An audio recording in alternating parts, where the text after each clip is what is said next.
Pan byddai'n fawr, fe hoffwn fod yn nyrs neu falle'n feddyg, a gwneud i bobl deimlo'n well yr oll ond llwy de o ffisig.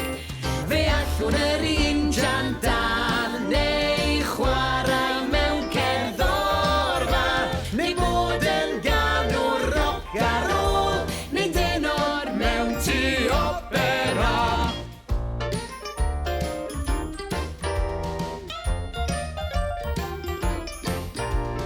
Pan byddai'n fawr, fe hoffwn fod mewn cegin yn coginio, spaghetti hir neu bodyn reis, neu wyau wedi ffrio.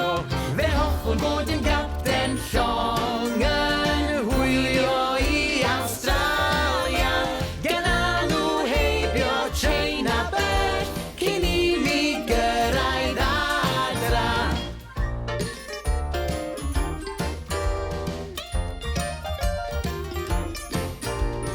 Pan byddai'n fawr, fe fyddai i yn athro neu yn blismon, neu mynd ar bris o di yn cario bag y postmon.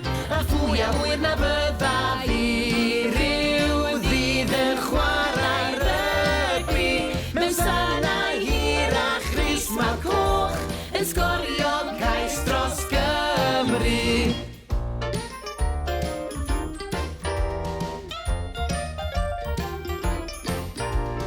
Pan byddai'n fawr, fe hoffwn fod yn glown mewn trowsus lliwgar, pêl-droediwr neu arlunydd gwych yn peintio llun o deigar. Efallai'n gweithio yn y dre mewn siop sy'n gwerthu dillad, neu'n gwibio fryd tu hwnt i'r sêr mewn roced lan i'r lleuad, neu'n gwibio fryd tu hwnt i'r sêr